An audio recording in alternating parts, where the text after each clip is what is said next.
وسلام على عباده الذين اصطفى أما بعد أعوذ بالله من الشيطان الرجيم بسم الله الرحمن الرحيم قل يا عبادي الذين أسرفوا على أنفسهم لا تقنطوا من رحمة الله إن الله يغفر الذنوب جميعا إنه هو الغفور الرحيم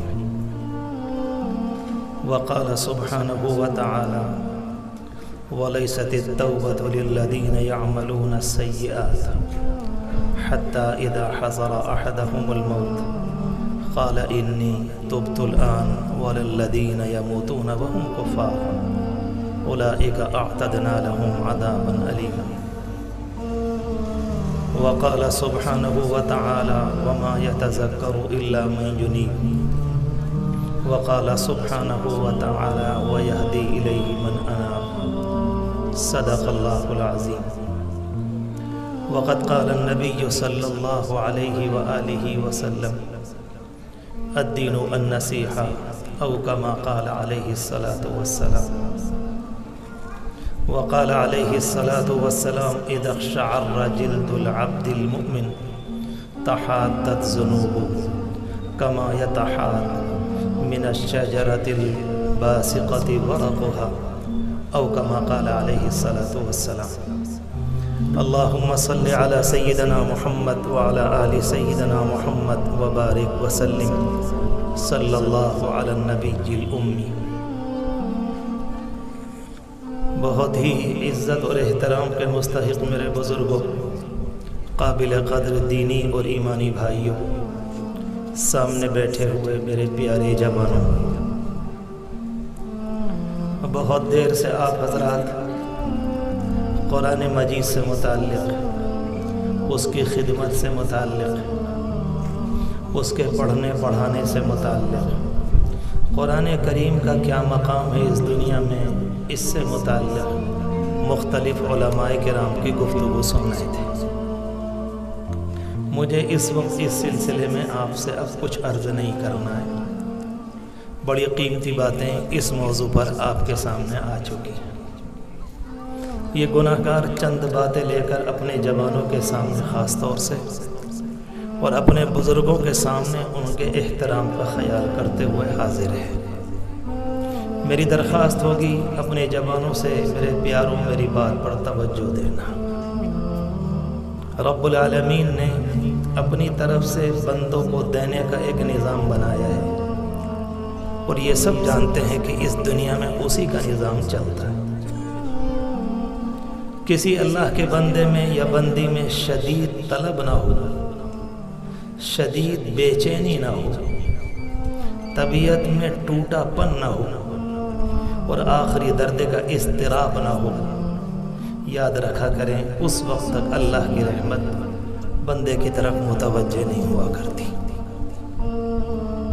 ہو سکتا ہے کہ بعض الفاظ ایسے ہوں میرے اس زمانے کے جوانوں کے لیے ان کا سمجھنا مشکل ہو، آسان زبان میں عرض کرنے کی اگر کوشش کروں، شدید پیاس کے موقع پر انسان کو جو پانی کی ضرورت ہوتی ہے، شدید بھوک کے موقع پر انسان کو جو کھانے کی ضرورت ہوتی ہے، بس وہی کیفیت اللہ کی رحمت کو لینے کے لیے بندے اور بندی کے دل میں پیدا ہو جائے۔ رب العالمین نے کلام پاک میں اپنا جو نظام بیان کیا ہے، اس کا خلاصہ یہ ہے ہم اپنی نعمت ہر ایک کو نہیں دیا کرتے۔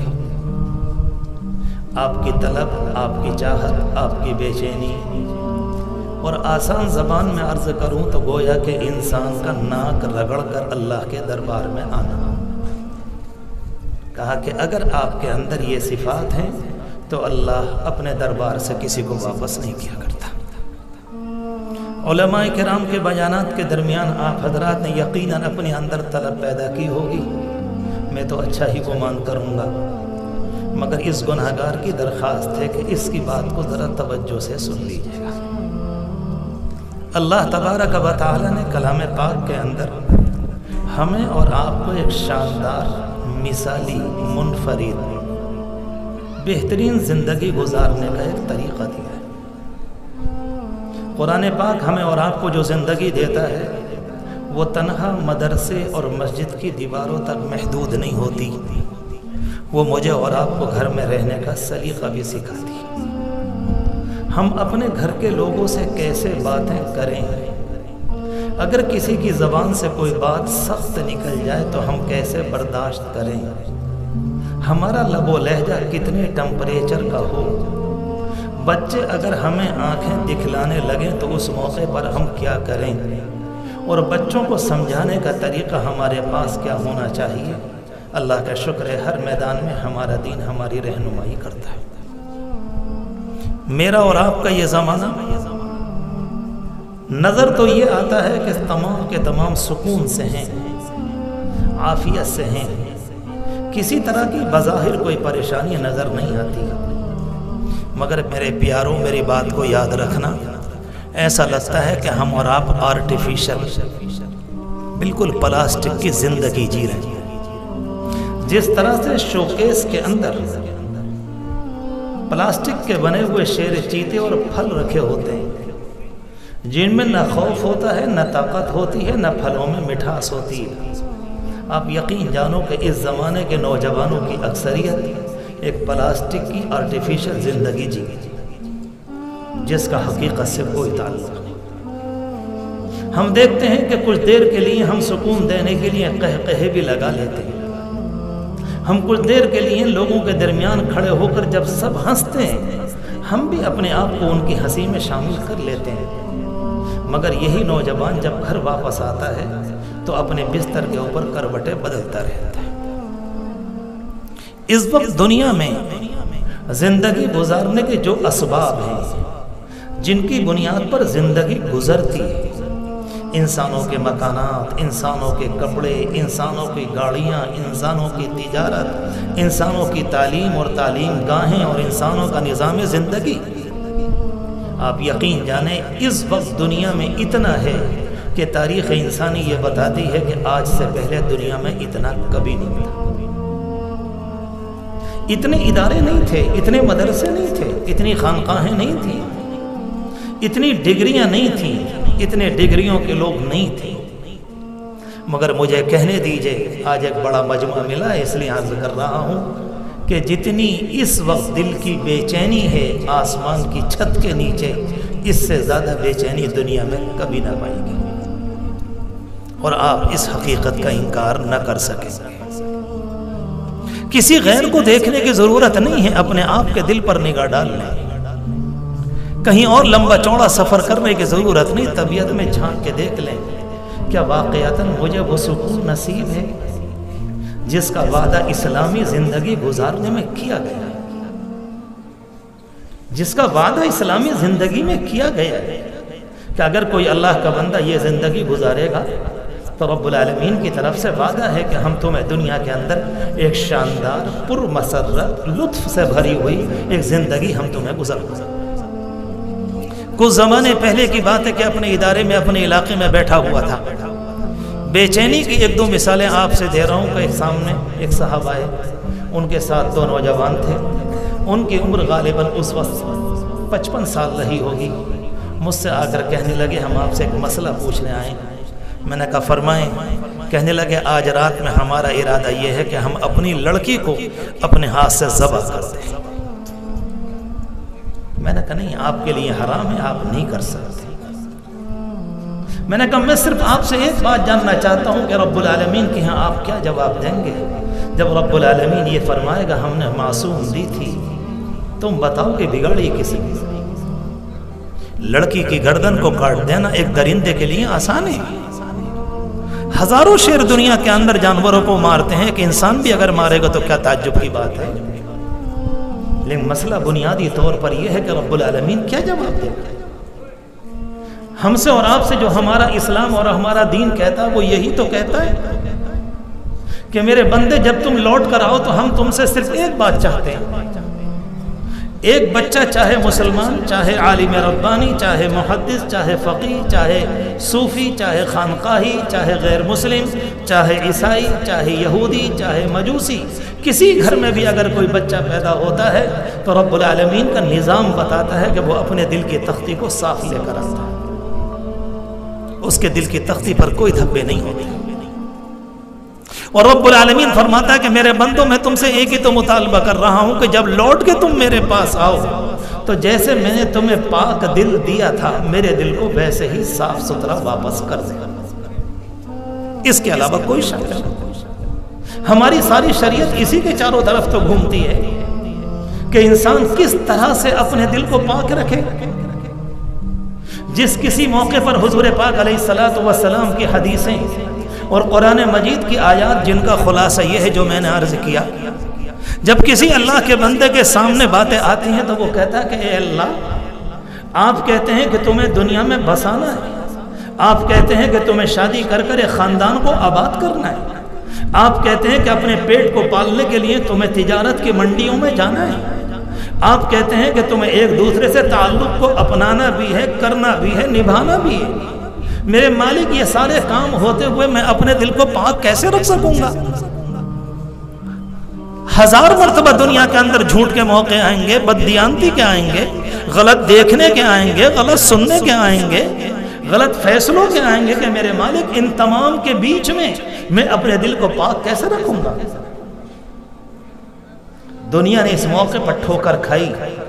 پرانے زمانے میں بہت سے لوگوں نے یہ سوچا کہ اب صرف ایک طریقہ باقی ہے دنیا میں اپنے دل کو بچانے کے لیے کہ غاروں میں چلے جاؤ، سنیاس لے لو، جوگی بن جاؤ، پہاڑوں کی چوٹیوں پر چلے جاؤ، سمندروں کے کنارے پر چلے جاؤ اور وہاں جا کر بس جڑی بوٹی کھا لیا کریں گے، کچھ میسر آیا اس کو لے لیا کریں گے، سمندر کا پانی پی لیں گے یا چشموں کے پانی سے اپنی پیاس کو بجھا لیں گے.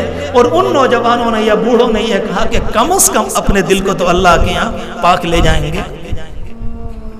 جیسے ہی دل میں یہ ارادہ آیا تو رب العالمین کا پاک پیغمبر کہتا ہے لا رہبانیت فی الاسلام، شہر کو چھوڑ کر جنگل نہیں جا سکتے. نہیں، ہم نے یہ دین ایسا بنایا، تمہیں انسانوں کو چھوڑ کر جنگل میں چلے جانے کا حق نہیں ہے، تمہیں یہ حق نہیں بنتا. پھر اس امت کا کیا ہوگا؟ ایک موقع پر کسی ملک میں کوئی اللہ کا بندہ گیا تھا، ہماری کتابیں بتلاتی ہیں، لوگوں سے معلوم کیا کہ کہاں ہیں تمہارے شہر کے علماء، کہاں ہیں تمہارے صوفیاء اور کہاں ہیں اہل اللہ اور کہاں ہیں تمہارے پڑھے لکھے لوگ؟ لوگوں نے کہا کہ پہاڑ کے غاروں میں. کہ وہ کیا کر رہے ہیں وہاں پر؟ کہتے وہ تو اللہ کی ضربیں لگا رہے ہیں. اور وہ اللہ کا بندہ وہیں پر پہنچا اور واقعتاً وہ اللہ کی ضربوں میں تھے اور وہ رب العالمین سے اپنے دل کو لگائے ہوئے تھے. اس اللہ کے بندے نے جو اپنے زمانے کا عظیم الشان محدث ایک عالم ربانی اور اپنے زمانے کا مجدد وقت تھا، اس نے جا کر جو تاریخی جملہ کہا ہے کہ کاش میرے اور آپ کے دل میں اتر جائے. انہوں نے جا کر یہ کہا تھا اکلت الحشیش انتم ہا ہنا و امت محمد فی الفتن، گھاس کے کھانے والوں تم جنگل میں آ گئے اور امت فتنوں میں گرفتار ہو گئی. یہ کوئی کمال نہیں ہے. انسانیت کا کمال تو یہ ہے کہ اس شہر میں رہ کر، اسی جگہ رہ کر، اپنے بچوں کے، اپنی ماں کے، اپنے بھائیوں کے درمیان، اعزاء اور رشتہ داروں کے درمیان رہ کر اپنے آپ کو بچا کر ان گناہوں سے لے جانا. اور زندگی کس کو کہتے ہیں؟ زندگی کو ہینڈل کرنا پڑتا ہے. زندگی ایک سائنس ہے، زندگی گزارنے کا اسلام نے طریقہ دیا ہے. میں آپ سے معلوم کروں کہ آپ کی گاڑی جب آپ چلانے بیٹھتے ہیں تو اس میں ریس بھی ہوتی ہے، اس کے اندر بریک بھی ہوتے ہیں، اس میں آپ کا ہینڈل بھی ہوتا ہے، اس میں آپ کا اسٹیئرنگ بھی ہوتا ہے، اس میں آپ کا بیک شیشہ بھی ہوتا ہے، اس میں سائیڈ شیشے بھی ہوتے ہیں. اگر کسی گاڑی کے اندر بریک بھی نہیں ہے اور اس کے اندر کچھ بھی نہیں علاوہ ریس کے، آپ مجھے بتائیں کہ یہ انسان اپنے گھر کو سلامت واپس نہ آ سکے. ہر اللہ کے بندے کو کبھی دائیں کبھی بائیں، کبھی آگے کبھی پیچھے، کبھی اوپر کبھی نیچے اپنے آپ پر غور تو کرنا پڑے گا. انسان اس موقع پر یہ چاہتا ہے کہ آخر مجھے پتا چلے میں کس طرح سے وہ زندگی گزاروں جو رب العالمین کے دربار میں پسند ہے. اللہ تبارک و تعالی نے ہمیں اور آپ کو بیار و مددگار نہیں چھوڑا. میرے پیاروں، میرے جوانوں، دل میں یہ بات بیٹھاؤ. زبانی نہیں، زبانی جمع خرچ سے نہ کبھی کچھ ہوا ہے نہ کبھی کچھ ہوتا ہے. زبانی نہیں. کبھی کبھی کوئی نوجوان اپنی بیوی سے آ کر اپنے گھر میں کہا کرتا ہے مجھے تم سے بہت محبت ہے، اس کی بیوی کہتی ہے زبان بند رکھو، مجھے معلوم ہے تمہاری آنکھیں کہاں لڑی ہوئی ہیں۔ یہ زبانی جمع خرچ تو گھر کے اندر کی گھر کی عورت ماننے کو تیار نہیں تو وہ مالک کائنات کیا مانے گا؟ وہ تو علیم بذات الصدور ہے، وہ تو یعلم خائنۃ الاعین وما تخفی الصدور، اپنے آپ کو بیان کرتا ہے۔ وہ کہتا ہے یعلم السر واخفی، میں باریک سے واقف ہوں۔ وہ یوں فرماتا ہے کہ ما یکون من نجوا من ثلاثۃ الا هو رابعهم، اگر تم کہیں پر چپکے سے جنگلوں میں کھلیانوں میں 3-4 باتیں کر رہے ہو، وہاں پر چوتھے میری ذات موجود ہے، اسے تو حقیقت معلوم ہے۔ تو پھر ہم کیا کریں؟ کس طرح سے ہم زندگی گزاریں؟ ایک سوال پیدا ہوتا ہے بندے کے دل میں کہ میرے مالک اگر میں جنگل جانا چاہتا ہوں تو آپ کہتے ہیں کہ شہر کو چھوڑ کر جنگل جانا حرام ہے، اور میرے مالک اگر میں شہر کے اندر رہتا ہوں تو میں کیسے اپنے آپ کو بچاؤں؟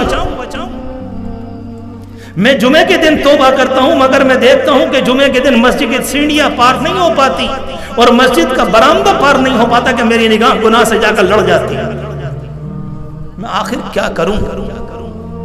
ہمارے دین نے ہمیں الحمدللہ بے یار و مددگار نہیں چھوڑا۔ اللہ کے رسول علیہ السلام تنہا شریعت لے کر نہیں آئے تھے۔ میں خاص طور سے اپنے جوانوں سے کہہ رہا ہوں، میرے پیاروں پیغمبر تنہا شریعت لے کر نہیں آئے کہ یہ حرام ہے، یہ حلال ہے، یہ واجب ہے، یہ فرض ہے، یہ مستحب ہے، اس کو ایسے کرنا ہے، اس کو ایسے کرنا ہے، بلکہ ہمارے نبی نے ہمیں یہ بھی طریقہ دیا کہ یہ حلال اور یہ حرام، اور زندگی گزارنے کا طریقہ اس کو کہتے ہیں۔ اور واقعتاً آپ نے امت کی انگلی پکڑ کر امت کو چلنا سکھا۔ میں صرف ایک مثال دیتا ہوں اپنے جوانوں کے لیے۔ اللہ کے رسول علیہ السلام کے آنے سے پہلے دنیا میں جب کسی قوم کے پاس مقصد نہیں ہوگا، مقصد حیات نہیں ہوگا، کسی کے پاس ٹارگیٹ نہیں ہوگا، کسی کے پاس کرنے کا کام نہیں ہوگا، تو آپ یقین جانو اس کی صلاحیتیں، اس کا ذہن، اس کی قوت دماغ وہ ادھر ادھر کو چلے گی۔ چند باہر ملکوں میں میرا جانا ہوتا ہے، آپ یقین جانیں کہ انسانوں کی شکل میں ایسا لگتا ہے کہیں لنگور نظر آتے ہیں، کہیں بندر نظر آتے ہیں، اور اللہ نہ کرے کہ وہ بیماری آہستہ آہستہ ہمارے ملکوں میں بھی آنے لگی، بلکہ اب تو اپنے جوانوں میں دکھتی۔ ہم نے لندن کی سڑکوں کے اوپر دیکھا کہ بہت سے نوجوانوں کے کانوں میں اس جگہ بھی چھلا ہے، اس جگہ بھی رنگ ہے، اس جگہ بھی رنگ ہے، اس جگہ بھی رنگ ہے، اور یہاں بھی ہے، یہاں بھی ہے، یہاں بھی ہے، یہاں بھی ہے، ٹھیک ہے۔ اس کے بعد ایک یہاں بھی ہے، اور اس کے بعد ایک یہاں بھی، اس کے بعد یہاں بھی، اس کے بعد یہاں بھی، یہاں بھی، یہاں بھی، یہاں بھی، اس کے بعد ایک جگہ گھٹنے میں ادھر، ایک جگہ گھٹنے میں ادھر، ایک جگہ گھٹنے میں ادھر، ایک جگہ گھٹنے میں ادھر۔ میں آپ سے معلوم کرتا ہوں کہ یہ کیا مقصد حیات ہے؟ یہ کون سی زندگی؟ تم نے کبھی غور نہیں کیا کہ تم کیا ہو؟ لیکن نہیں، سامنے کوئی ٹارگیٹ نہیں، نشانہ نہیں بنایا۔ ہمیں اسلام نے، ہمارے جوانوں کو، مسلمان مرد عورتوں کو اسلام نے ایک نشانہ دیا، اور وہ نشانہ کیا ہے؟ ایک پاک صاف ستھری زندگی گزار کر تمہیں اللہ کے دربار میں پہنچنا، یہ ہمارا نشانہ ہے۔ وہ ہوائیں جب وہاں سے چلتی ہیں اور ہمارے ملک میں آتی تو ہمیں اپنے ملک میں دہلی وغیرہ میں نظر آنے لگے یہ والے نمونے کہ چھلا یہاں بھی لٹک رہا ہے، چھلا یہاں بھی، نعوذ باللہ، خدا کی پناہ، اب تو سینکڑوں چہرے مسلمانوں کے بھی نظر آنے لگے۔ تم نے یہ کیا کیا؟ ہو سکتا ہے کہ اس مجمع کو تعجب ہو کہ یہ کیا ہے؟ نہیں، یہ گناہگار آپ کے بیچ میں کہہ رہا ہے۔ اگر میرے اور آپ کے سامنے مقصد حیات نہیں ہوا اور زندگی گزارنے کا وجہ کیا ہے، ہم کس لیے دنیا میں آئے، تو پھر یاد رکھو دنیا میں یہ ہوگا۔